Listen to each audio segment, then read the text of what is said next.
Dani from the Pleasant Hills Public Library, and I'm so excited that you're here with me today for week 3 of STEAM Creatures.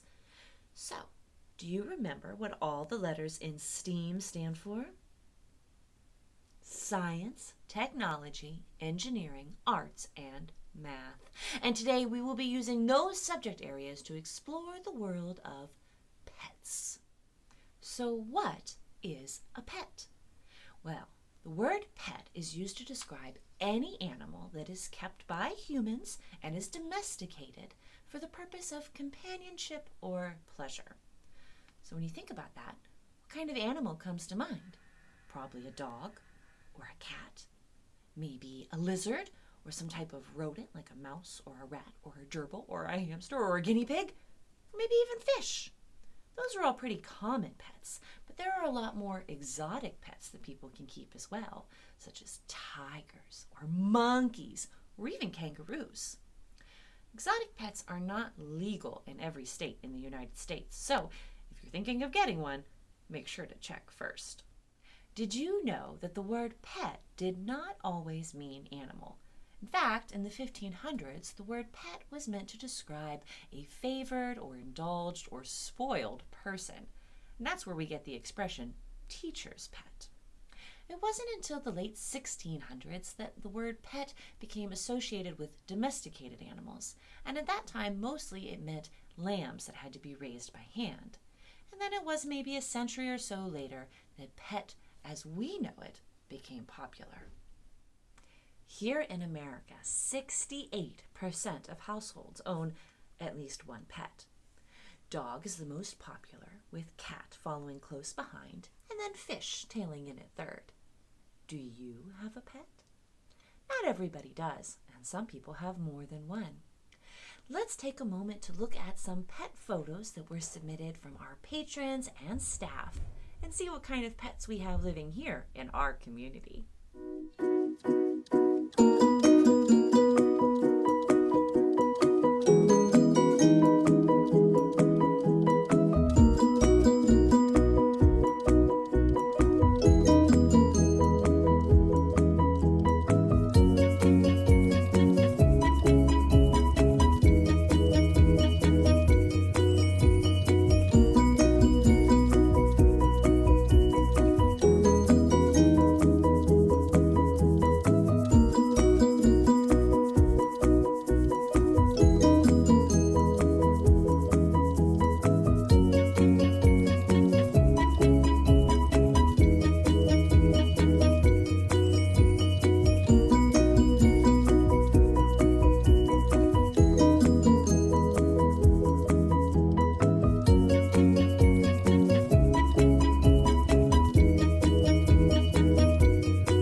Those were some cute pets, huh, friends? For our STEAM challenge today, I'm going to have you create your own pet, but not a cat or a dog or a bird or a fish. No, nothing like that. You're going to make a pet rock. And before we learn a little bit more about how to do that and the benefits of having a pet rock, let's read a short story. Charlotte and the Rock, written by Stephen W. Martin, illustrated by Samantha Cotterell, and read today with permission of Dial Books and Penguin Random House. I wonder what the benefits of a pet rock are. Charlotte Gray wanted a pet. She didn't care what kind of pet. A dog, a cat, a hamster, even a pig would do. So on her 6th birthday, Charlotte's parents bought her a pet rock. You rock. It wasn't quite what Charlotte had in mind, but she tried to remain positive. The rock, after all, was a good listener. It was also quiet and easy to train. Stay. And it was hyperallergenic, which was good for Grandma Glennis, who was allergic to almost everything. But as with any pet, some things proved difficult. Walks were not fun. Really not fun. Whoa. The rock's lack of appetite was annoying. "You said what at your homework?" asked Charlotte's teacher. There was not much help in getting her out of trouble at school. But soon Charlotte and the rock became best friends. They played games and pretended to be superheroes. They read comic books. They even went swimming. One day, a neighbor walking her dog asked, "What's your pet's name?" "Dennis," said Charlotte proudly. "We chose it together." By throwing him out a window, and that's what he landed on. Charlotte loved her pet so very much, but she couldn't help wishing that it could love her back. Charlotte patted her rock and let out a sigh. At bedtime that night, Charlotte kissed her rock goodnight and fell fast asleep. Dennis, however, couldn't sleep. He knew Charlotte needed a hug. A big one. A dinosaur wasn't quite what Charlotte's parents had in mind, but they tried to remain positive. After all, Dennis was a great listener, pretty good at hide and seek, and easy to train.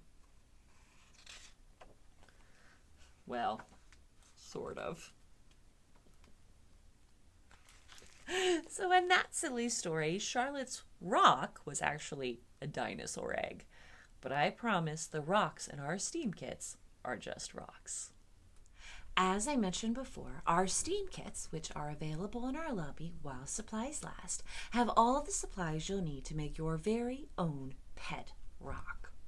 If you can't get our kit for whatever reason, I bet you can find a rock somewhere around you that you can turn into a pet rock using supplies that you have at home. In case you're curious, in our STEAM kit, there is a rock, 2 pipe cleaners, 2 feathers, really long piece of yarn. In fact, it's 6 feet long, a bell, 2 googly eyes, assorted sequins, and a My Pet Rock information sheet.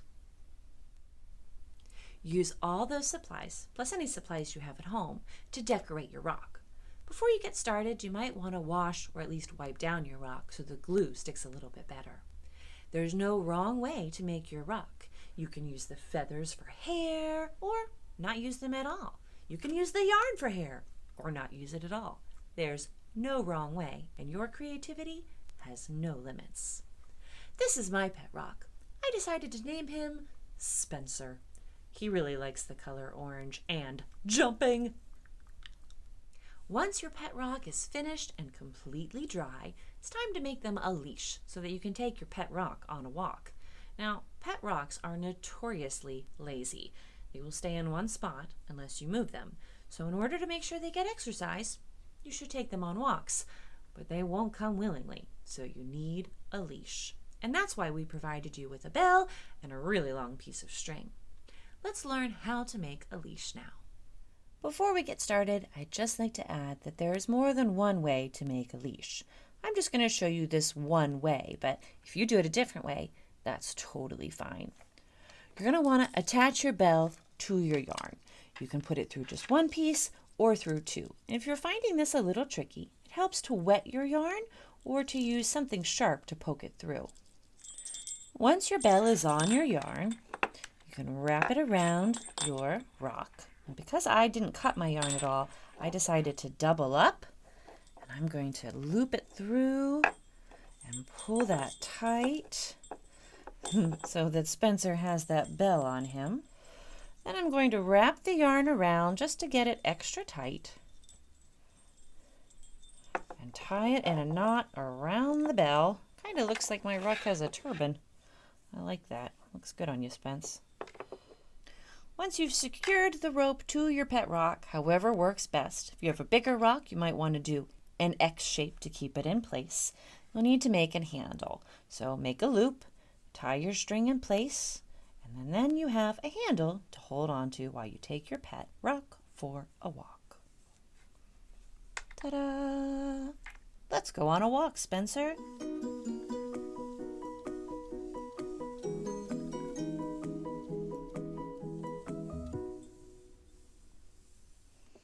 Besides making sure that your pet rock gets some exercise, here are some other tips about caring for your pet rock. Pet rocks don't really eat, so you don't have to worry about feeding them, but they do like experiencing new smells, so keep them nearby when you're trying new foods. They also love to travel, but like I said already, they're kind of lazy, so if you don't want to take them for a walk while you travel, they love to hide in your pocket. Pet rocks are also very easy to train as long as you're just telling them to stay or sit. Other things might be a little bit more difficult. Once you've completed your pet rock and you've made them a leash, we would love to see pictures. So send us a picture to pleasanthills@einetwork.net or post it to our special Facebook group, Pleasant Hills Library Virtual Programming. Well, that's all for this week, friends. Join us next week as we learn about amazing animal adaptations. Until then, I hope you stay safe, and I hope to see you soon. Bye!